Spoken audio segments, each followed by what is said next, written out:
নমস্কাৰ মই অতনু ভূঞা আপোনালোকে চাই আছে DY365 বিশেষ অনুষ্ঠান স্পষ্টবাক আজি স্পষ্টবাকত আমি কথা পাতিম অসম সন্তান অৰ্ণৱ গোস্বামীৰ গ্ৰেপ্তাৰ প্ৰসংগক লৈ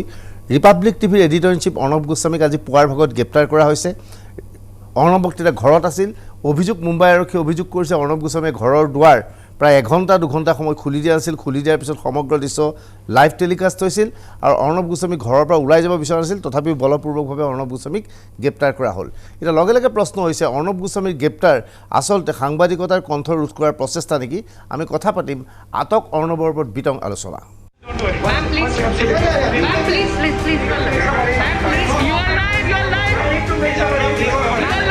मुझे उद्धव ठाकरे कुछ नहीं कर सकते उद्धव ठाकरे और परमवीर कुछ नहीं कर सकते मैं जनता से अपील करता हूँ आवाज उठाइए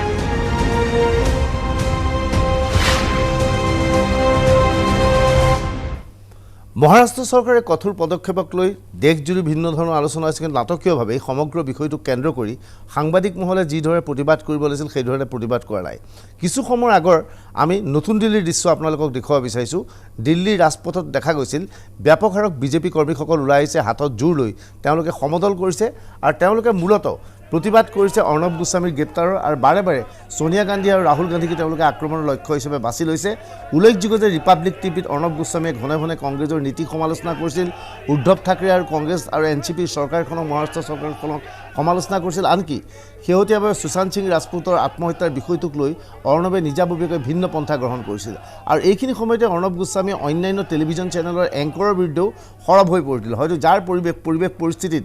এই পৰ্যন্ত টেলিভিজন চেনেলে এজন এডিটৰ ইন চিফক গ্ৰেপ্তাৰ কৰাৰ ঘটনাক লৈ যি ধৰণে প্ৰতিবাদ কৰিব লাগিছিল সেই ধৰণে প্ৰতিবাদ কৰা নাই আজি সাংবাদিক এইদৰে ৰাজপথলৈ ওলাই আহিব লাগিছিল কিন্তু বিজেপি কৰ্মীসকল ওলাই আহিছে এনে এক ধাৰণা হৈছে যে বিজেপি কৰ্মীসকল যে তেওঁলোকৰ মাজৰ কোনোবা এজন নেতাকে গ্ৰেপ্তাৰ কৰিছে তেওঁলোকে পাহৰি গৈছে আচলতে এজন সাংবাদিকক গ্ৰেপ্তাৰ কৰা হৈছে কিন্তু ৰাজপথলৈ বিজেপি কৰ্মীসকল ওলাই আহিছে আমি সমগ্ৰ বিষয়বস্তুটোৰ ওপৰত চৰ্চা কৰিম চৰ্চা কৰিবলৈ আমাৰ মাজত কেইবাজনো অতিথি উপস্থিত আছে আমাৰ মাজত আছে জ্যেষ্ঠ সাংবাদিক হাইদৰ হুছেইন ডাঙৰীয়া আমাৰ লগত আছে আৰু এজন জ্যেষ্ঠ সাংবাদিক ৰলেন গোস্বামী ডাঙৰীয়া আৰু অধিবক্তা জ্যেষ্ঠ অধিবক্তা আনন্দ ভূঞা ডাঙৰীয়া আমি আটাইকেইজনকে স্বাগতম জনাইছোঁ এই অনুষ্ঠানলৈ মই অনুষ্ঠান আৰম্ভ কৰিব বিচাৰিছোঁ আইনী দিশটো লৈ পেলাই আনন্দ ভূঞা ডাঙৰীয়া মই আপোনাৰ ওচৰত যাব বিচাৰিম যে কি ভাবে যে এটা গোচৰ পুনৰ দৰ্শকসকলক গ্ৰেপ্তাৰ অতি সহজ অৰ্থত বুজাই দিওঁ যে অৰ্ণৱ গোস্বামীক এজন সাংবাদিক হিচাপে আচলতে গ্ৰেপ্তাৰ কৰা হোৱা নাই সমগ্ৰ তথ্য এনেধৰণৰ যিটো শিৱসেনাৰ ফালৰ পৰা কোৱা হৈছে যে অৰ্ণৱ গোস্বামীৰ যি ৰিপাব্লিক টিভিৰ যি ষ্টুডিঅ' সেই ষ্টুডিঅ'ৰ ইণ্টেৰিয়ৰ কাম যাক দিয়া হৈছিল যিটো প্ৰতিষ্ঠানক দিয়া হৈছিল সেই প্ৰতিষ্ঠানটোক অৰ্ণৱ গোস্বামী সহ আৰু দুজন ব্যক্তিয়ে বৃহৎ পৰিমাণৰ ধন দিবলৈ বাকী আছিল অৰ্ণৱ গোস্বামীয়ে প্ৰায় 83 লাখ ধন দিবলৈ আছিল নায়ক উপাধিধাৰী সেই ব্যক্তিজনে অভিযোগ মতে আজিৰ পৰা 2টা বছৰ পূৰ্বে নিজৰ মাতৃক হত্যা কৰি তেওঁ আত্মহত্যা কৰিছিল আত্মহত্যা কৰাৰ পিছত টোকা লিখি থৈ গৈছিল আৰু সেই টোকাত আন দুজন ব্যক্তিৰ সৈতে অৰ্ণৱ গোস্বামীৰ নাম উল্লেখ আছিল যে অৰ্ণৱ গোস্বামীৰ বাবে তেওঁ আত্মহত্যা কৰিবলগীয়া পৰিৱেশৰ সৃষ্টি হ'ল সেই গোচৰটো মহাৰাষ্ট্ৰ চৰকাৰৰ পূৰ্বৰ বিজেপি চৰকাৰে তদন্ত কৰি অৰ্ণৱ গোস্বামীক দুখমুক্ত কৰিছিল যদিও নতুনকৈ এই গোচৰটো লৈছে মহাৰাষ্ট্ৰ চৰকাৰে এতিয়া মই আনন্দ ভূঞা ডাঙৰীয়া সেই গোচৰৰ ভিত্তিত বোধহয় 306 নেকি বোধহয় মই আপুনি ভালকৈ জানিব সেই গোচৰত তেওঁক গ্ৰেপ্তাৰ কৰা হৈছে আৰু এই গোচৰটো কিমান গুৰুতৰ বা এই গোচৰত অৰ্ণৱ গোস্বামী কিমান বিপদত পৰাৰ সম্ভাৱনা আছে চাওক মানে আপোনাৰ 306 IPC প্ৰভিজনটো হ'ল এবেটমেণ্ট টু সুচাইড এটা সুচাইড ইটসেল্ফ ইজ এ ক্ৰাইম এজন মানুহ যদি সুচাইড কৰে he বাচি যায় তেতিয়ালে there is no punishment but if he fails in his attempt to suicide then it become punishable under the law so etia main thing hol abatement to define kora ase 107 of the IPC tate tinta bostu ase je if you aid or if you instigate or if you engages yourself in the commission of the offense of suicide then a case is made out now on the facts এই যোনখিনি facts কলে আপুনি এই ফ্যাক্টছৰ ওপৰত যে এজন মানুহে কিবা কাম কৰালে 83 লাখ পাবলৈ আছে হি সুসাইড নোট এটা লিখি মানুহজনে সুসাইড কৰি দিলে হয় সো এইটোৰ কোনো ৰিমোটলি তাৰ এই মানুহজনৰ অফেন্সটো মেক আউট নহয় হি সুসাইড কৰা অৰ্ণৱ গোস্বামী ডাঙৰীয়াই সুসাইড কৰিবলৈ এইডু কৰা নাই ইনষ্টিগেটো কৰা নাই আৰু তেখেতক আপোনাৰ এংগেজো হোৱা নাই at the time of commission of the offence so basically আপোনাৰ যে এনেকুৱা ধৰণৰ কেছত যে যোনটো সুসাইড নোটত লিখি থৈ গ'ল যে অৰ্ণৱ গোস্বামী ইমান টকা দিব তাৰ কাৰণে অল্টাৰনেটিভ ল আছে চিভিল কোৰ্টত যাব পাৰিব, মানি সুট ফাইল কৰিব পাৰিব and otherwise recovery of this. Remotely connection নাই কোনো অফেন্সত। আৰু এনেকুৱা ধৰণৰ অফেন্স আমাৰ অসমতো হৈছিলে, ৱেৰ ইন এজন এংকৰে টিভি শ্ব' এটা কৰিছিলে, টিভি শ্ব'ত বহুতে পাৰ্টিচিপেট কৰিছিলে, এজন মানুহ তাৰে পাৰ্টিচিপেট কৰাজনে যাই পেলাই ছুচাইড নোট এটা লিখি পেলাই লখিমপুৰত তেখেতে ছুচাইড কৰিলে। দেন ফেমিলি মেম্বাৰে এফআইআৰ দিলে। সেই এফআইআৰখন মই হাইকোৰ্টত গৈছিলোঁ, এইটো ৰিপৰ্টেড কেছ আমাৰ হাইকোৰ্টৰ। তো আল্টিমেটলি হাইকোৰ্ট ছেটিছফাই হৈ গোটেই কেছটো set aside কৰিলে। আৰু law with regard to suicide is well established. Supreme কোৰ্টে ইণ্টাৰপ্ৰেট কৰিছে, আমাৰ হাইকোৰ্টে ইণ্টাৰপ্ৰেট কৰিছে। So' this arrest appears to be an political arrest. কাৰণ 2018 পৰা সেই মানুহজনে আপোনাৰ নিউজ চেনেলত বহি পেলাই এংকাৰিং কৰি আছে এভৰি ডে ইন হিজ শ্ব'জ। Nothing has been done to arrest. আৰু ছুচাইড নোটটো ইটছেল্ফ যদি কেছ মেক আউট হয় তেতিয়া এৰেষ্ট কৰিব লাগিব। এইখিনি কথা আছিল যে মহাৰাষ্ট্ৰৰ বৰ্তমান শিৱসেনাৰ কংগ্ৰেছ চৰকাৰে কৈছে যে বিধানসভাত প্ৰস্তাৱ লৈছিল যে পূৰ্বৰ যিটো গোচৰ তদন্ত চলিছিল সেই তদন্ত নিৰপেক্ষ তদন্ত নাছিল, বিজেপি চৰকাৰ আছিল, সেইবাবে CIDৰ সৈতে তেওঁলোকে নতুনকৈ গোটেই বিষয়টো তদন্ত কৰিছে। সেই মৰ্মে তেওঁক গ্ৰেপ্তাৰ কৰা হৈছে বুলি কোৱা হৈছে। এই যদি গ্ৰেপ্তাৰ হয়, এতিয়া ইতিমধ্যে আৰক্ষীয়ে অৰ্ণৱ গোস্বামীক 14 দিনৰ বাবে পুলিচ কাষ্টডি বিচাৰিছে, যদিও এতিয়াও ৰায় দিয়া নাই, কিছু সময়ৰ পিছত ৰায় দিব। আপুনি কি ভাবে ইয়াৰ পিছত কাষ্টডিলৈ তেওঁ যাবলগীয়া অৱস্থা হ'ব বা জেললৈ যাবলগীয়া পৰিৱেশৰ সন্মুখীন হ'ব? নহয়, মোৰ লাগে যে আপোনাৰ চাওক, তেখেতক প্ৰডিউচ কৰে মেট্ৰপলিটেন মেজিষ্ট্ৰেটত। 306 কেছটো triable by the court of sessions. So' metropolitan মেজিষ্ট্ৰেটৰ has no' power to grant him bail. Okay, right. আৰু এতিয়া পুলিচ কাষ্টডি দিলে এই duty is cast upon the magistrate to apply his judicial mind যে on the facts of the case whether custody is necessary or not. আৰু 14 দিন বিচাৰক, that is the maximum time custody দিব পাৰে এজন মানুহক এটা কেছত। হয়। চ' সেইটো মেজিষ্ট্ৰেটৰ বিবেচনাত যে এইটোত লাগে নে নালাগে, চ' সেইটো মেজিষ্ট্ৰেটে ডিচাইড কৰি পেলাই ৰিজেক্টো কৰিব পাৰে। তেওঁলোকে বেইল দিব পৰা অধিকাৰ থাকে নে নাই? বেইল দিব অধিকাৰ জুডিচিয়েল মেজিষ্ট্ৰেটৰ কোৰ্টৰ নাই। একজেক্টলি। যেতিয়া তাক এৰেষ্ট কৰিলে তাৰ এক্ৰিউড ৰাইট এটা হ'ল, তেখেত ছেশ্যন কোৰ্টত যাব পাৰিব, তেখেতে হাইকোৰ্টত যাব পাৰিব। অৰ্থাৎ আজি তাৰিখত তেওঁৰ পথ কোনো ধৰণৰ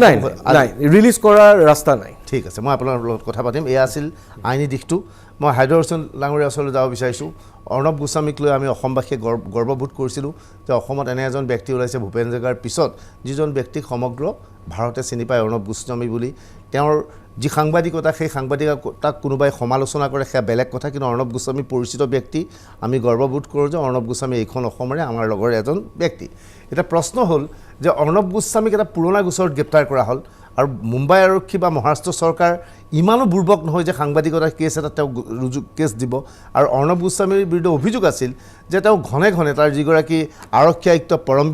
পৰমবীৰ সিং, তেওঁক পৰমবীৰ সম্বোধন কৰে, তোমাক চাই ল'ম, তোমাক দেখা ল'ম, যিধৰণে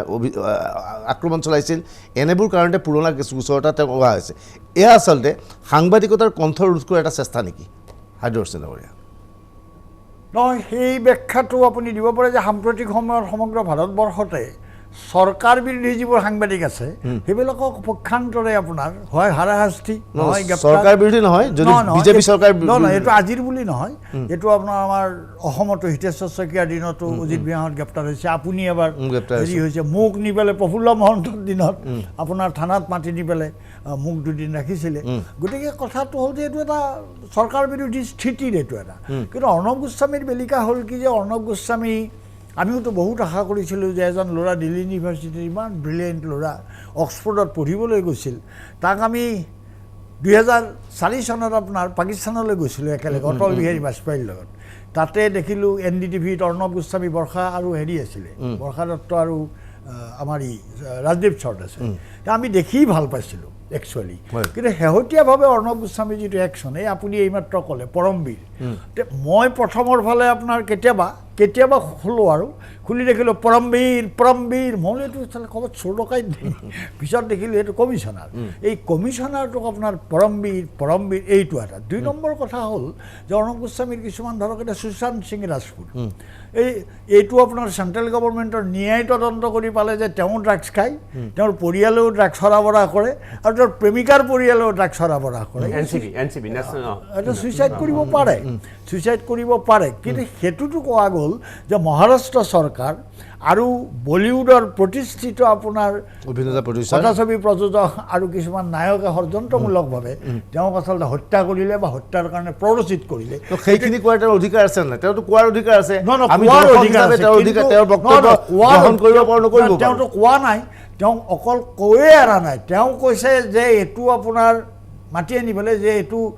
মহাৰাষ্ট্ৰ চৰকাৰে মাৰিছে তেওঁলোকে প্ৰভোগ কৰিছে ঠিক আছে না, সেই ক'ব গোচৰটো পাৰে, সেই কেছটোৰ কিন্তু ক্ষেত্ৰত তেওঁ যে মহাৰাষ্ট্ৰ accuse চৰকাৰে কৰিলে। সেই কেছটোৰ নহয়, ক্ষেত্ৰত গোটেই মহাৰাষ্ট্ৰ কথাটো চৰকাৰে সেইটো। তেওঁৰ বিৰুদ্ধে আৰু- অভিযোগ দাদা মই যাম ৰণেন গোস্বামীৰ ওচৰত যাম নহয় আকৌ অৰ্ণৱ গোস্বামীৰ চাওক বেলিকা কথাটো হ'ল কি যে পৰিৱেশটো সৃষ্টি কৰাত কিন্তু অৰ্ণৱ গোস্বামীৰ এটা দান আছে আমি সাংবাদিক হ'লোঁ বুলি আজিকালি ধৰক টেহেলকাৰ তেওঁতো জেলমুক্ত হোৱাই নাই টেহেলকাৰ তেওঁ এতিয়াও কাৰাৰুদ্ধ অৱস্থাত আছে তৰুণ তেজপাল, গতিকে হয়। সাংবাদিক হ'লেও তাৰ এটা লক্ষণ ৰেখা থাকে এইটো বেলেগ কেছত সোমাইছে হয়। নহয় বেলেগ কেছত তেহেলকা কেছটোত একো নাই নহয় নহয় বুজিলোঁ কিন্তু মই ক'ব গৈছোঁ তেওঁ সাংবাদিকটো যদি নহয় প্ৰায়ৰিটি নহয় এতিয়া কথাটো হৈছে মই এতিয়া মই- হ'ল মই- ন- মই যাম মই ৰণেন গোস্বামীৰ ওচৰত যাম মূল কথাটো হৈছে অৰ্ণৱ গোস্বামী আৰক্ষীক বেয়া কথা কৈছে ভুল কথা কৈছে হয় আৰক্ষীয়ে তেওঁৰ ওপৰত গোচৰ ৰুজু কৰিব পাৰে সেই গোচৰত হয়তো তেওঁ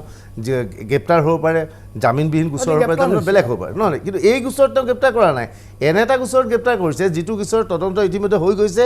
আৰু অৰ্ণৱ গোস্বামী দুখমুক্ত বুলি কোৱা হৈছে নাটকীয়ভাৱে অৰ্ণৱ গোস্বামীয়ে মহাৰাষ্ট্ৰ চৰকাৰৰ সমালোচনা কৰি থকাৰ বাবে অৰ্ণৱ গোস্বামীৰ বিৰুদ্ধে বিশেষ অধিকাৰ ভংগৰ প্ৰস্তাৱ মহাৰাষ্ট্ৰ চৰকাৰে আনিছিল কংগ্ৰেছ চৰকাৰখনে আনিছিল আৰু কংগ্ৰেছ চৰকাৰে বাৰে বাৰে অভিযোগ কৰে যে অৰ্ণৱ গোস্বামী বিজেপিৰ এজেণ্ট ৰূপে কাম কৰি থাকে সেইটো বেলেগ প্ৰশ্ন এতিয়া প্ৰশ্নটো হৈছে যে অৰ্ণৱ গোস্বামীক আজি কিয় গ্ৰেপ্তাৰ কৰা হ'ল এইবাবে অৰ্ণৱ গোস্বামীক গ্ৰেপ্তাৰ কৰা হ'ল অৰ্ণৱ গোস্বামীয়ে মুকলিভাৱে চৰকাৰক সমালোচনা কৰিছিল মহাৰাষ্ট্ৰ চৰকাৰক হয়তো বিজেপিক ছাপোৰ্ট কৰিছিল সেইটো তেওঁৰ কথা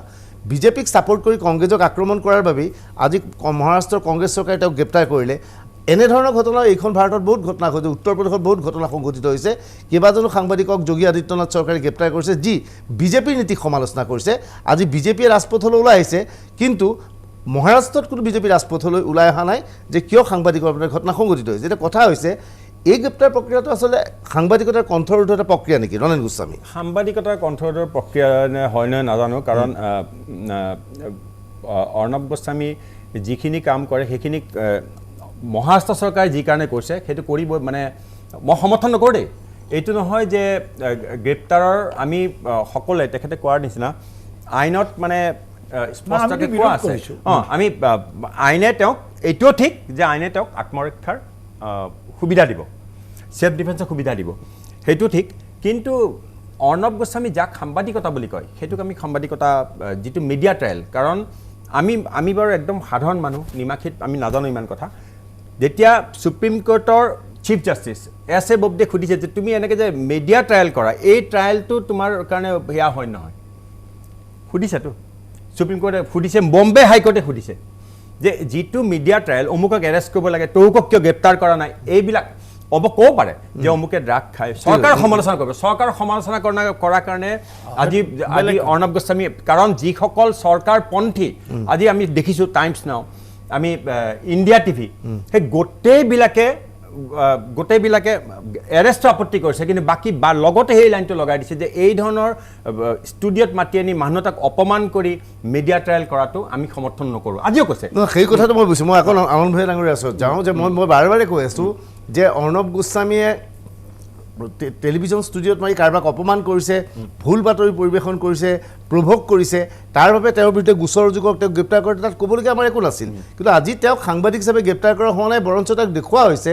2018 চনত সংঘটিত আত্মহত্যাৰ ঘটনা এটা তেওঁক গ্ৰেপ্তাৰ কৰা হৈছে গতিকে এই সমগ্ৰ প্ৰক্ৰিয়াতে এইটো কথা নকয় নেকি যে চৰকাৰৰ বিৰুদ্ধে কংগ্ৰেছ চৰকাৰৰ বিৰুদ্ধে কোনোবাই সমালোচনাত্মক নীতি গ্ৰহণ কৰিলেই তেওঁৰ বিৰুদ্ধে দমনমূলক ব্যৱস্থা গ্ৰহণ কৰা হ'ব ভূঞা ডাঙৰীয়া এবছলুটলি এতিয়া এনেকুৱা ধৰণৰ হৈছে যে পুলিচ ষ্টেচন ৱৰ্ডটো সেইটো এতিয়া চেঞ্জ কৰি পলিটিকেল ষ্টেচন ৰাখিলে বেছি ভাল হুএভাৰ ইন পাৱাৰ আজি কংগ্ৰেছ আছে কালি বিজেপি আছে কালি শিৱসেনা আছে হুএভাৰ এণ্টি ইষ্টাব্লিছমেণ্টৰ কথা যেতিয়া কোনোবাই ক'ব then the political heads they act as the guardian of the police department exactly সিহঁতৰ ডিক্টেশ্যন মতে পুলিচে কাম কৰে without application of mind so' এই কাৰণে আজি অৰ্ণৱ গোস্বামীক এৰেষ্ট কৰা হ'ল কাৰণ 2018 কেছ ছুচাইড নোটো পালে সিহঁতৰ ষ্টেটমেণ্ট মষ্ট প্ৰবেবলি ৰেকৰ্ডো কৰিলে ভিক্টিমৰ এণ্ড অল ছাচ পাৰ্চনছ আৰু গোটেইটো ডাইং যোনটো আপোনাৰ ছুচাইড নোটটো আছে ছুচাইড নোটটো চালে গম পায় যে পইচা 83 লাখ পাবলৈ আছিলে নিদিলে সেইকাৰণে ছুচাইড কৰিলে দ্যাট ইজ দ্য ৰিজন আৰু সেইটো ছুচাইড অফেন্সটোৰ লগত ৰিম'টলিও কানেক্ট নহয় কোনো কেছে মেক আউট নহয় আৰু আপুনি চাব সেই মানুহজনে 2018ৰ পৰা নিউজ ৰুমত বহি ইমান দিন নিউজ কৰি আছে কোনোদিন একো নাই মই একেধৰণে অল অফ এ সাডেন মই তাত আৰু এটা পইণ্ট দিব পাৰোঁ নেকি যে আপুনি কৈছে পুলিচ ষ্টেচনবিলাক এতিয়া মানে শাসনাধিষ্ঠ দলৰ দ্বাৰা পৰিচালিত হয় পুলিচ পলিটিকেল পাৰ্টি কেন্দ্ৰৰ নিচিনা হৈছিল ইমান দিনে বিজেপি চৰকাৰ মহাৰাষ্ট্ৰত আছিল বিজেপি চৰকাৰৰ দিনত অৰ্ণৱ গোস্বামীৰ বিৰুদ্ধে তদন্ত হৈছিল বিজেপি চৰকাৰৰ এজেণ্ডা অনুসৰি অৰ্ণৱ গোস্বামীয়ে কাম কৰাৰ অভিযোগ আহিছিল সেইবাবে সেই তদন্ত নিৰপেক্ষ নাছিল বুলি কংগ্ৰেছে ভাবি নতুনকৈ তদন্ত কৰাৰ অধিকাৰ নিশ্চয় তেওঁলোকৰ আছে সেইটো হ'ব নোৱাৰে সেইটো কৰাটো কি সেইটোতকৈ পূৰ্বতো পুলিচ ষ্টেচনটো আচলতে চৰকাৰ দ্বাৰা নিয়ন্ত্ৰিত আছিল সেইবাবে পুলিচক অৰ্ণৱৰ সপক্ষ বা অৰ্ণৱক যাতে কোনো বিপদত নপৰে তেনেধৰণে ব্যৱহাৰ কৰা হোৱাৰো অভিযোগ থাকিব পাৰে মই সেইটোৱেতো ক'লোঁ what ever I am saying আপুনি সেইটো ছাবষ্টেঞ্চিয়েট কৰি আছে পুলিচ ষ্টেচন হৈছে পলিটিকেল ষ্টেচন আগতে কংগ্ৰেছ গভৰ্ণমেণ্টে যদি প্ৰটেকশ্যন দিছে বিজেপি গভৰ্ণমেণ্টে প্ৰটেকশ্যন দিছে এতিয়া শিৱসেনাই against BJP so' it's become a political station it's a tool police has been use কিন্তু কথাটো হ'ল on the facts of the case আপুনি যোনখিনি কথা ক'লে ষ্টাৰ্টিঙতে এট দ্য ইনচেপশ্যন যে এইখিনি ফেক্টছ হয় এই মানুহটোৰ পৰা 83 লাখ পাবলৈ আছিলে অৰ্ণৱ গোস্বামীয়ে সি ছুচাইড নোটটোত যোনটো লিখিলে ডেট ইজ দ্য ক্ৰাক্স এইটোৱে কেছ এটা মেক আউট কৰে নকৰে ক্ৰিমিনেল এবছলুটলি ন ছুচাইড নোটৰ ওপৰততো একো হ'ব নোৱাৰে নহয় মৰা মানুহজনে মৰাৰ আগতে লিখি গৈছে under the law there is a this called doctrine called dying declaration মৰাৰ আগতে কোনো মিছা কথা নকয় ৰাইট কোৰ্টে তেখেতক যদি সাক্ষী হিচাপেও নামাতে সেই ডাইং ডিক্লেৰেশ্যনটোৰ বেচিছ কৰিয়ে মানুহৰ জেলো হ'ব পাৰে চ' সেইটো ডাইং ডিক্লেৰেশ্যনৰ লগত আৰু এইটোৰ লগত ডিফাৰেঞ্চটো আছে কি ডাইং ডিক্লেৰেশ্যনটো হ'ল as to the cause of his death যে তাক কোনে মাৰিলে কেনেকৈ মাৰিলে কিয় মাৰিলে সেইটো ডাইং ডিক্লেৰেশ্যনত থাকে ৱেৰ এজ এইটো ছুচাইড নোটত সি পইচাৰ কাৰণে মাৰা বুলি কৈছে মানে সি নিজৰ লাইফটো লোৱা বুলি কৈছে so' suicide itself is a crime he has committed the crime the person who has committed suicide same thing Sushant Singh কেছৰো একে কথা সুশান্ত সিঙৰ কেছত সুশান্ত সিঙৰ গাৰ্লফ্ৰেণ্ডজনী ৰিয়া তাই বেলেগে আছে লাকিলি যদি লগত থাকিল হয় পলিটিকেলি মিডিয়া ট্ৰায়েল হয় anything could happen Shi was lucky enough তাই বেলেগে আছিলে ফেমিলি মেম্বাৰ লগত আছিলে যেতিয়া ছুচাইড কৰিলে পুলিচে ইনভেষ্টিগেশ্যন কৰিলে whatever it is they are doing it so' তাতে আপোনাৰ সেইটো বস্তু মিডিয়াই কোনোবা গ্ৰুপে ফৰ কোনোবা group against ultimately it becomes political এতিয়া পুলিচ অফিচাৰ যোনটো ইনভেষ্টিগেটিং অফিচাৰ যেতিয়া ইনভেষ্টিগেট নকৰে properly as per law and they become the stooges of the political leaders তেতিয়া this is the iron ঠিক মই বুজিছোঁ হাইদৰাবাদ নগৰ এইখিনিতে দুটা কথা আছে এই বস্তুটো এতিয়া বহুতে কৈছে এতিয়া অসম চৰকাৰৰ ফালৰ পৰা প্ৰতিবাদ কৰিছে মুখ্যমন্ত্ৰী সৰ্বানন্দ সোণোৱালে কৈছে আজিৰ দিনটো ক'লা দিন এটা হিমন্ত বিশ্ব শৰ্মাই কৈছে অতিকৈ লাজৰ ঘটনা কংগ্ৰেছে ক্ষমা খুজিব লাগে এইখিনি সময়তে ছ'চিয়েল নেটৱৰ্কিং ছাইটত এটা প্ৰচাৰ চলিছে যে অৰ্ণৱ গোস্বামীৰ মুক্তি দিব লাগে বুলি যিটো সময়ত ইয়াত প্ৰচাৰ চলিছে বা বিভিন্নজনে ছ'চিয়েল নেটৱৰ্কিং ছাইটত ট্ৰেণ্ড বলাব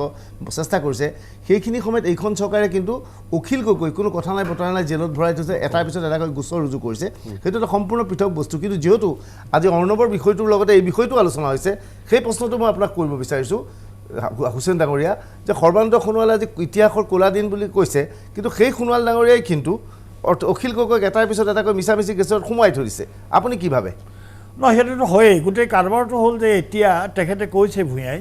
যে সাম্প্ৰতিক সময়ত তদন্তকাৰী সংস্থাসমূহ চৰকাৰৰ বহুতীয়া সংস্থালৈ ৰূপান্তৰিত হৈছে আজি দিল্লীটো আপোনাৰ CBI কওক কিবা কওক CBI আৰু ইডি নতুন মেম্বাৰ নহয় এইটো সুপ্ৰিম কোৰ্টতে হাল্লা হৈ গৈছে যে আজি অখিল গগৈক 2 বছৰ আপোনাৰ কাৰাৰুদ্ধ কৰি ৰাখিলে তে ন্যায় আপোনাৰ ইটো কেছ জামিন হয় আকৌ এটা হিন্না কেছ জুৰি দিয়ে 12 বছৰ আগত আকৌ 7 বছৰ আগত গতিকে আজি আচলতে সৰ্বানন্দ সোণোৱাল বা হিমন্ত বিশ্ব শৰ্মাই অৰ্ণৱৰ ক্ষেত্ৰত যেটো ৰিয়াক্ট কৰিছে আৰু তেনেকৈ আপোনাৰ দিল্লীটো আপুনিয়ে ক'লে যে প্ৰচেছন ওলাইছে মহলালৈ গতিকে তেওঁক আপোনাৰ অৰ্ণৱ গোস্বামীক আচলতে তেওঁলোকে বিজেপিৰ মুখপাত্ৰ সাজিলে, ৰিকগনাইজ কৰিলে, তাৰ দ্বাৰা অৰ্ণৱ হয়তো হয়েই বাৰু, এতিয়া হয়েই, কংগ্ৰেছ সেইটো বেলেগ কথা, কিন্তু সেইটো আপোনাৰ এতিয়া নীতিগতভাৱে প্ৰতিষ্ঠা হ'ল। কিন্তু অখিলৰ ক্ষেত্ৰত যিটো অন্যায় কৰা হৈছে, আজি আচলতে সৰ্বানন্দ সোণোৱালে যি 2 বছৰ অখিলক বিনা দোষেই বুলি ক'ব লাগিব, কাৰণ প্ৰতিটো কেছত জামিন হয়, প্ৰতিটো কেছত জামিন হয়, জামিন হ'লে আৰু এটা 12 বছৰ আগৰ শিৱসাগৰৰ কেছ গাঁঠি দিয়ে, কৰবাৰ গাঁঠি দিয়ে। গতিকে এইটো মই ভাবোঁ যে অৰ্ণৱত কৰিও অখিলৰ আৰু সাংঘাতিক আপোনাৰ, কাৰণ অৰ্ণৱ এটা চলি আছে আৰু অৰ্ণৱৰ এটা TRP কেছ আছেই। গতিকে বিভিন্ন এটা বিতৰ্কৰ আৱৰ্তত কিছুদিনৰ পৰা মানুহজন সোমাইছে, তেওঁ ইচ্ছাকৃতভাৱেই হওক বা তেওঁ আপোনাৰ লক্ষণ ৰেখা পাৰ হোৱাৰ কাৰণে হওক, এই এটা কথা। আৰু 2 নম্বৰ হ'ল সেইকাৰণে অখিলৰ গোটেই বিষয়টো হ'ল এইটো যে এটা অন্যায়, সৰ্বানন্দ সোণোৱালহঁতৰ আচলতে তেখেতসকলৰ মুখ্যমন্ত্ৰীৰ আজি এইটো কলা দিন বুলি ঘোষণা কৰিছে, তেতিয়াহ'লে আপোনাৰ অখিলৰ গ্ৰেপ্তাৰটো এটা আৰু বেছি। অমিত শ্বাহে কৈছে ইমাৰ্জেঞ্চি ডেজ, জৰুৰীকালীন অৱস্থা। কিছুদিন আগতে ছিদ্দিক কাপ্পান, মালায়ালী সাংবাদিক, তেওঁ হাথৰছ কেছত গৈছিলে, তেওঁৰ বিৰুদ্ধে আনলফুল এক্টিভিটিজ প্ৰিভেনশ্যন এক্ট মানে সেয়া লগাই দিছে, 40 জনমান সাংবাদিক আছে আমাৰ তাত। কাৰোবাৰ সাংবাদিক তেওঁক দিল্লী মাৰিছে, গোটেই গৈ আছিল ফাদা চাহ, তাৰপিছত কাশ্মীৰ টাইমছটো বন্ধই কৰি থৈ দিছে। গতিকে মাছাদ জাহাঁ তেওঁলোক কি আছে, তেওঁতো মানে ইণ্টাৰনেশ্যনেল এৱাৰ্ড পোৱা মানুহ, সেই তেওঁলোকৰ বিৰুদ্ধে UAPA লগাই দিছে, মাছাদ জাহাঁৰ বিৰুদ্ধে UAPA লগাই দিছে। ভাবি চাওকচোন। এতিয়া অৰ্ণৱৰ প্ৰসংগত মই আহিছোঁ, পুনৰ অৰ্ণৱৰ প্ৰসংগত বিজেপিৰ আজিৰ তাৰিখত অৰ্ণৱ গোস্বামীক গ্ৰেপ্তাৰ কৰিছে। আমি তাক এজন সাংবাদিক হিচাপে আমি নিন্দা কৰিছিলোঁ। এটা সময়ত মই নিজে ব্যক্তিগতভাৱে গ্ৰেপ্তাৰ হৈছিলোঁ, হাইদাৰ হোসেন ডাঙৰীয়াই কৈছিল, কিন্তু আমাক যেতিয়া গ্ৰেপ্তাৰ হৈছিল আমাক মুক্তি দিব লাগে বুলি AGP বিজেপি অহা নাছিল, ওলাই আহিছিল, সাংবাদিক ওলাই আহিছিল। আজি ৰাষ্ট্ৰীয় পৰ্যায়ৰ এজন টেলিভিজন চেনেলৰ সাংবাদিক গ্ৰেপ্তাৰ হৈছে, কিন্তু ৰাষ্ট্ৰীয় পৰ্যায়ৰ কোনো টেলিভিজন চেনেল সন্মুখলৈ অহা নাই। এইটো সাংবাদিকতাৰ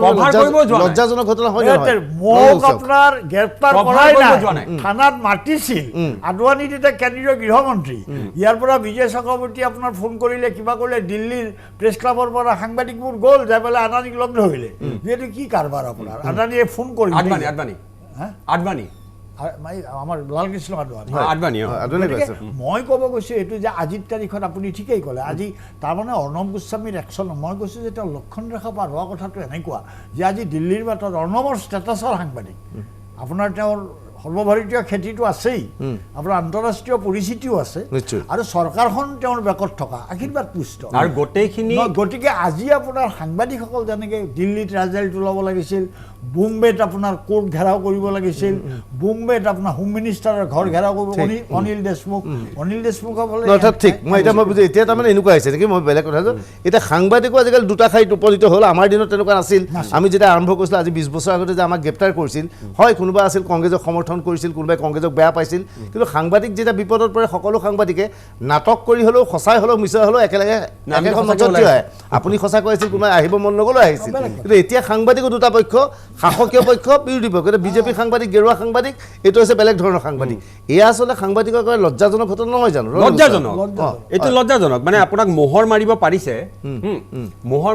আৰু যিসকলে তাৰমানে যিসকলৰ গাত মোহৰ হৈ গৈছে, অমুক সাংবাদিকক অত্যাচাৰ কৰিলে একো নকয়, তাক একো নকয়, একমাত্ৰ অৰ্ণৱৰ কাৰণে ওলাই আহিছে, এইবিলাকতো মানে মোহৰ মাৰা কথা, লজ্জাজনক কথা। আৰু এটা কথা, পলিটিক্সটো কিমান লেতেৰা হ'ল নহয়, তাকে মই এটা বাণিজ্যিক বিৰতি ল'ব লাগিব। কিন্তু বাণিজ্যিক বিৰতি লোৱাৰ আগতে কওঁ যে আজি আমি অসম প্ৰদেশ কংগ্ৰেছৰ কেইবাজনো নেতাক লগ ধৰিছিলোঁ। অৰ্ণৱৰ গ্ৰেপ্তাৰৰ ওপৰত জিতেন্দ্ৰ সিঙৰ নিচিনা নেতাই ক'লে যে যেনেকুৱা কাম কৰিছিল তেনেকুৱা শাস্তি পাবই। গৌৰৱ হতে যি ধৰণৰ বক্তব্য আগবঢ়ালে, মুঠতে অসম সন্তান বা অৰ্ণৱৰ সপক্ষে অসম প্ৰদেশ কংগ্ৰেছ কমিটিৰ নেতৃত্বৰ যি ধৰণৰ ভাষ্য আমি আশা কৰিছিলোঁ আমি নাপালোঁ। তেওঁলোকে অৰ্ণৱৰ গ্ৰেপ্তাৰটোক আদৰণি জনাইছে। অৰ্থাৎ কাৰ্যত এতিয়া সাংবাদিকো দুই ধৰণৰ হৈ গৈছে, গেৰুৱা সাংবাদিক আৰু অগেৰুৱা সাংবাদিক। এইটোহে আচলতে সাংবাদিক হিচাপে আমাৰ বাবে অতিকৈ দুখৰ বিষয়। আমি ল'ম এটা সৰু বাণিজ্যিক বিৰতি।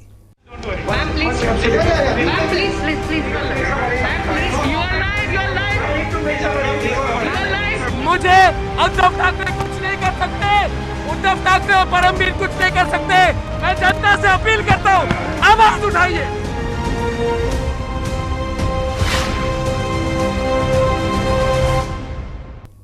অৰ্ণৱ গোস্বামীক ইতিমধ্যে গ্ৰেপ্তাৰ কৰা হৈছে। 14 দিনৰ বাবে আৰক্ষীয়ে জিম্মাত বিচাৰিছে। এই পৰ্যন্ত কোৰ্টৰ ভাৰ্ডিক্ট অহা নাই, কিন্তু নাটকীয়ভাৱে অৰ্ণৱ গোস্বামীয়ে কৈছে আজি সাংবাদিকৰ পিছত তেওঁ দেখুৱাইছিল যে তেওঁক আৰক্ষীয়ে তেওঁক প্ৰহাৰ কৰিছে, শাৰীৰিকভাৱে প্ৰহাৰ কৰিছে, হাতত তেওঁ আঘাত পাইছে, হাত তেওঁ কিছু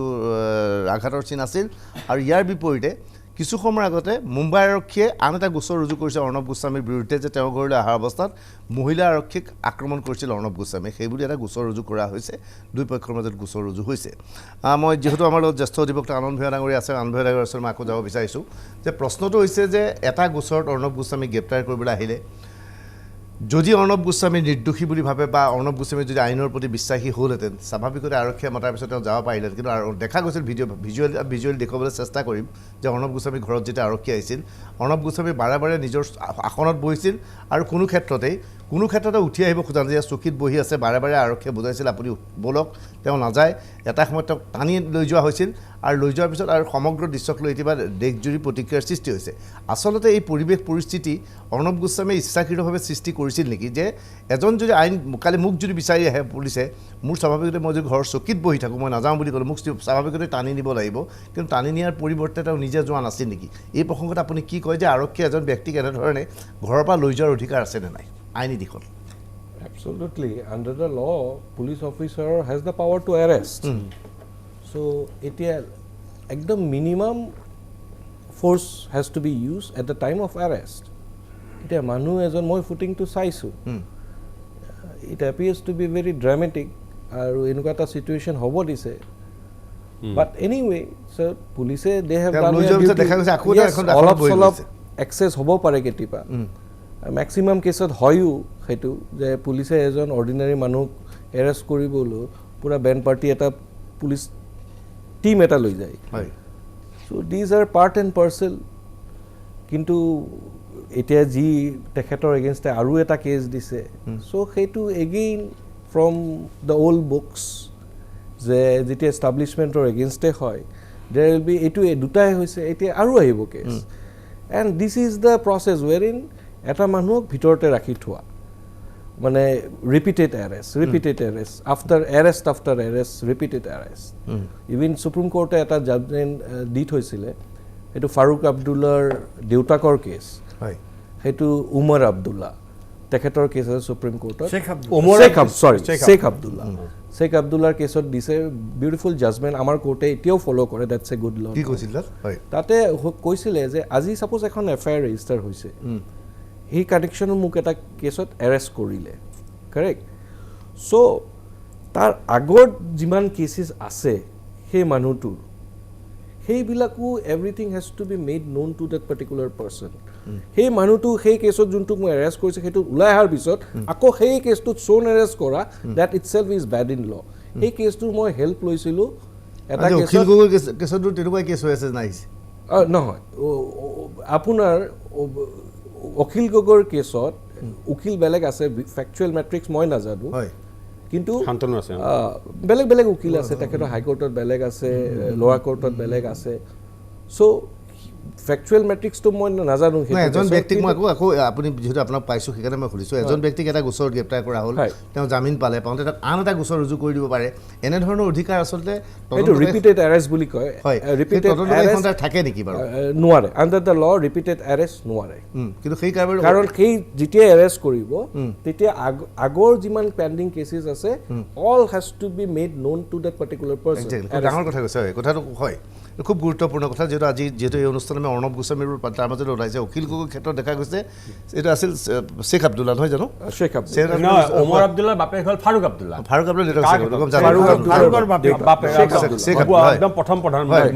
এতিয়া কথাটো হৈছে সেই গোচৰটোত যিটো কথা কোৱা হৈছে যে এজন ব্যক্তিক গ্ৰেপ্তাৰ কৰিলে কিবা এটা গোচৰত তেওঁ আগৰ গোচৰবোৰ একেলগে থাকিব, কিন্তু অখিল গগৈৰ ক্ষেত্ৰত দেখা গৈছে সেইটো নহয়। অখিল গগৈক এটা কেছত গ্ৰেপ্তাৰ কৰা হয়, জামিন দি দিয়াৰ লগে লগে শিৱসাগৰ কেছ এটা লৈ অনা হয়, আকৌ যোৰহাটৰ কেছ এটা লৈ অনা হয়, আকৌ চাবুৱাৰ কেছ এটা লৈ আনে, এনেধৰণৰ কেছ চলি থাকে। গতিকে অখিল গগৈৰ ক্ষেত্ৰত এনেধৰণৰ ঘটনা সংঘটিত হৈছে, যদিও আমি অখিল গগৈৰ ওপৰত আলোচনা কৰা নাই, বিষয়বস্তুৰ কথা দেখি আমি দৰ্শকসকলক জ্ঞাতাৰ্থে কথাটো বুজাবলৈ চেষ্টা চলাইছোঁ। এতিয়া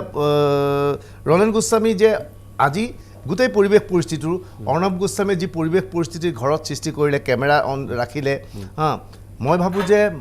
মই এজন সাংবাদিক হিচাপে মোক যদি কালি গ্ৰেপ্তাৰ কৰিবলৈ কিবা এটা গোচৰত আহিলেহেঁতেন মই আৰক্ষীক সহযোগ কৰিলোহেঁতেন যে ব'লক মই থানালৈ যাম কিন্তু যোৱাৰ আগতে যদি মই বহি থাকিলোহেঁতেন সেয়া আচলতে মোৰ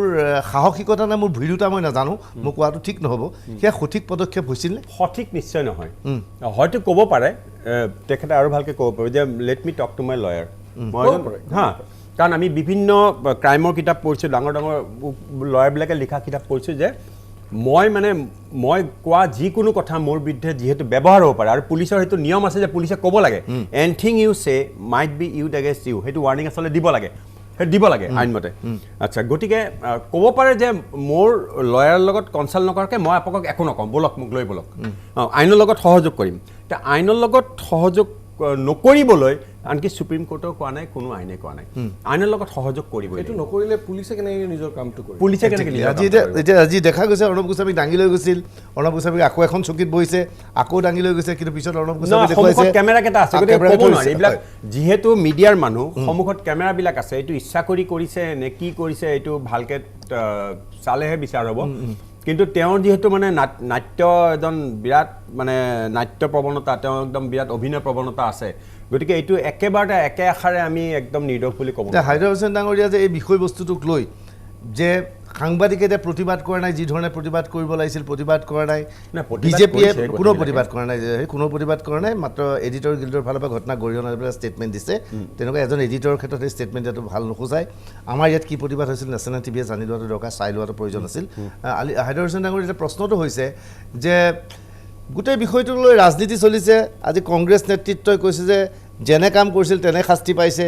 বিজেপিৰ জে.পি. নাড্ডাৰ পৰা আৰম্ভ কৰি হিমন্ত বিশ্ব শৰ্মা সৰ্বানন্দ সোণোৱাল অমিত শ্বাহ পৰ্যন্ত সকলোৱে বক্তব্য আগবঢ়াইছে অৰ্ণৱক কেন্দ্ৰ কৰি আনকি বিহাৰৰ নিৰ্বাচনত আহি দেখা গ'ল যোগী আদিত্যনাথৰ ব্যক্তিয়ে ভাষণ দি অৰ্ণৱ গোস্বামীৰ গ্ৰেপ্তাৰৰ বিষয়টো ইছ্যু হিচাপে লৈছে অৰ্থাৎ এতিয়া ৰাজনীতিৰ পথাৰত সাংবাদিকতা সোমাই পৰিছে নেকি সাংবাদিক সোমাই পৰিছে নেকি হাইদৰ হুছেইন ডাঙৰীয়া ৰাজনীতিৰ পথাৰত সাম্প্ৰতিক সময়ৰ ৰাজনীতিটো এনেকুৱা যে কিছু সংখ্যক মানুহ বাধ্যবাধকতাত পৰিও আপোনাৰ ৰাজনীতি বা সাহসীয় দলৰ লগত সুসম্পৰ্ক ৰক্ষা কৰিবলগীয়া এটা অৱস্থাৰো সৃষ্টি হৈছে কিন্তু কিছুমানে আপোনাৰ এতিয়া অৰ্ণৱ গোস্বামীৰ ক্ষেত্ৰত মই ভাবোঁ যে তেওঁ আপোনাৰ বিশেষ প্ৰভাৱ বিস্তাৰ কৰিবৰ কাৰণে এজন প্ৰভাৱশালী সাংবাদিক হিচাপে ইতিমধ্যে আপুনি জানে আজি ৰিপাব্লিক টিভিৰ দৰে টিভি এটাত তেওঁ মালিকো তেওঁ এডিটৰ চিফেই নহয় আপোনাৰ অকল মালিকো গোটেই বোম্বে হেন চহৰত দিল্লী হেন চহৰত তেনেকুৱা এটা ষ্টুডিঅ' তেনেকুৱা এটা চেনেল প্ৰতিষ্ঠা কৰিবৰ কাৰণে যি পুঁজি লাগে আপোনাৰ সেই পুঁজিওতো তেওঁ সংগ্ৰহ কৰিব পাৰিছে গতিকে ভয়ানক ধৰণৰ কেৱল পুঁজি সংগ্ৰহ কৰাটো ডাঙৰ অসমৰ ব্যক্তিয়ে গৈ হিন্দী ভাষাত কথা ক'ব নাজানে ভালকৈ সেইদিনালৈকে অৰ্ণৱ গোস্বামীৰ দেউতাক ঢুকাওঁতে মই গুৱাহাটীত লগ পাইছিলোঁ অৰ্ণৱ গোস্বামীয়ে কৈছিল যে হিন্দী চেনেল এটা খুলিবলৈ গৈ আছোঁ হিন্দীৰ ফ্লুৱেঞ্চি কম আজি হিন্দীত একদম জনা পাৰ্গত এংকৰৰ লগত গৈ এনে এটা ধৰণে এটা নতুন সাংবাদিকতাৰ দিশ আৰম্ভ কৰি অৰ্ণৱে এটা টক্কৰ দিছে বা নেশ্যনেল টেলিভিশ্যন চেনেলখনৰ পৰা হিন্দী চেনেলখনৰ ভীতিগ্ৰস্ত কৰি তুলিছে গতিকে সেই সূত্ৰে আমি অসমবাসী হিচাপে অৰ্ণৱক লৈ গৰ্ববোধ কৰোঁ অৰ্ণৱৰ সাংবাদিকতাৰ দিকটো বাৰু বেলেগ আমি এতিয়া এটা বাণিজ্যিক বিৰতি ল'ম বাণিজ্যিক বিৰতিৰ পিছত আমি বিষয়ে আলোচনা কৰিম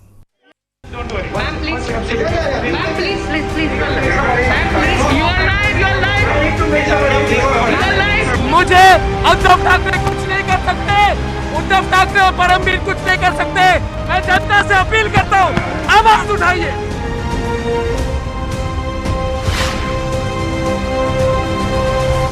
আমি কথা পাতি আছোঁ অৰ্ণৱ গোস্বামী গ্ৰেপ্তাৰ প্ৰসংগ লৈ পেলাই আমাৰ লগত কেইবাজনো অতিথি আছে মোৰ তাত বহুত বেছি সময় নাই কিন্তু সকলোকে মই শেষবাৰৰ পৰা এটা কথা ক'ব বিচাৰিছোঁ হাইদৰ হুছেইন ডাঙৰীয়া অৰ্ণৱ গোস্বামীয়ে কৈ গৈছে আৰক্ষীৰ জিম্মাৰ পৰা আমি জনতাই আৱাজ উঠাটো বিচাৰিছোঁ ৰাইজে মাত মতাটো বিচাৰিছোঁ আপুনি কি ভাবে অৰ্ণৱক মুক্তি দিব লাগে বা ৰাইজে মাত মাতিব লাগে কি কয় নহয় এতিয়া ৰাইজে আপুনি লক্ষ্য কৰিছে দেখিছে যে সাংবাদিকেই মাত মতা নাই ৰাইজে মাত মাতে ৰাইজো আজিকালি স্বাৰ্থপৰ হৈছে আপোনাৰ চবৰে ইণ্টাৰেষ্টৰ কথা আছে গতিকে কালি ৰাইজে অৰ্ণৱ গোস্বামী কাৰণ ৰাইজৰ স্বাৰ্থৰ কাৰণে অৰ্ণৱ গোস্বামী শ্ব' নকৰে তেওঁ আচলতে ৰাইজৰ মানুহ নহয় এফালৰ পৰা ক'ব গ'লে সেইকাৰণে ৰাইজে মাত কিন্তু ডেমক্ৰেটিকভাৱে আপোনাৰ সংবাদ মাধ্যমৰ ওপৰত যেতিয়া এটা আক্ৰমণ চলে যদি সেই আক্ৰমণটো আচলতে বায়াজ হয় সেই তেতিয়াহ'লে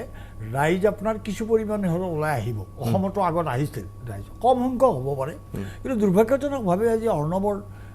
হৈ আজিৰ তাৰিখত ভৱিষ্যতৰ কথা বাদ দিয়ক আজি অন্তত যি হাৰত মানুহ ওলাব লাগিছিল প্ৰতিবাদ কৰিব লাগিছিল প্ৰতিবাদ এইকাৰণে নকৰিলে কাৰণ তেওঁ ৰাইজৰ পক্ষত থাকি কথা কোৱা নাই তেওঁ আপোনাৰ যিমানবোৰ প্ৰগ্ৰাম কৰিছে যিমানবোৰ যি কৰিছে এতিয়া আজি যিটো এইটো কৰিলে আপুনিও গ্ৰেপ্তাৰ হৈছে ময়ো গ্ৰেপ্তাৰ হৈছিলোঁ এতিয়া আমি আপোনাৰ পুলিচ আহিছে কৈছে আপোনালোক 15 মিনিট বহক কিবা অলপ খাই লওক পুলিচে কৈছে য়েছ আপোনাৰ সসন্মানে লৈ গৈছে এতিয়া অৰ্ণৱে আপোনাৰ যিটো ভাওনা কৰে আৰু অৰ্ণৱৰ কিবা এটা কমপ্লেক্স হৈছে আপোনাৰ আপুনি মানুহ যিমান ওপৰলৈ যায় সিমান মানুহ ঠিক আছে আজি অৰ্ণৱক মই সমালোচনা নকৰোঁ আজি সেইকাৰণে মই ভাবোঁ যে অৰ্ণৱ ওলাব লাগে ওলাবতো এইকাৰণেই লাগে আপোনাৰ কাৰণ তেখেতে ঠিক আছে মোৰ সময় কম আছে ৰমেন গোস্বামী কি আহ্বান জনায় আপুনি নাই আহ্বান এইটো জনাম যে অৰ্ণৱৰ যিটো সাংবাদিকতা এইটো সমৰ্থন নকৰোঁ কিন্তু তাক মানে সমৰ্থন নকৰি এইটো নকওঁ যে তাক চৰকাৰে গ্ৰেপ্তাৰ কৰি ঠিক কৰিব লাগে এইটো সমৰ্থন নকৰোঁ এইটো হাইদৰাও নকৰে ভূঞা ডাঙৰে নকৰে চৰকাৰে আমাৰ কাম কৰি দিব আপুনি কি ভাবে কি হ'ব পাৰে অৰ্ণৱৰ ভৱিষ্যত আপুনি কি আশা কৰে যোনটো 306ৰ কেছটো এবেটমেণ্ট two ছুচাইডৰ cash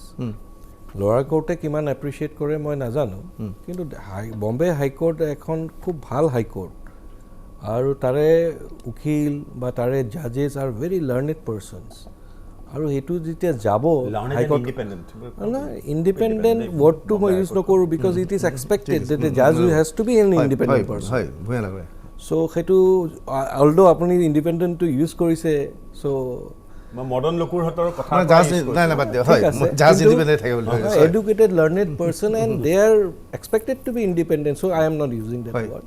so I don't think so আৰু হাইকোৰ্টে হেতুত ইন্টাৰফেয়াৰ কৰি এই কেছটো আপুনি ইমান দীঘলীয়া হ'ব বুলি আপুনি নাভাবে নাই এটা সেট আসাইড কৰিব কোৱাশ কৰিব গোটে এফআইআৰ খনে কোৱাশ কৰিব ঠিক আটাইকে ধন্যবাদ জনাই আমি অনুষ্ঠান শেষ কৰিব লাইছোঁ আমি আশা কৰিছোঁ সাংবাদিক হিচাপে অৰ্ণৱ গোস্বামীক আমি ভাল পাওঁ আমাৰ অসমৰ সন্তান আমি অসমৰ সন্তান বুলি গৌৰৱবোধ কৰোঁ অৰ্ণৱৰ সাংবাদিকতা কোনোবাই সমালোচনা কৰে কোনোবাই ভাল পায় সেয়া বেলেগ কথা কিন্তু কাৰোবাক সমালোচনা কৰাৰ বাবে এনেধৰণে গ্ৰেপ্তাৰ এটা পুৰণি গোচৰত গ্ৰেপ্তাৰ কৰাটো নিশ্চয় ভাল কথা নহয় আমি ভাবোঁ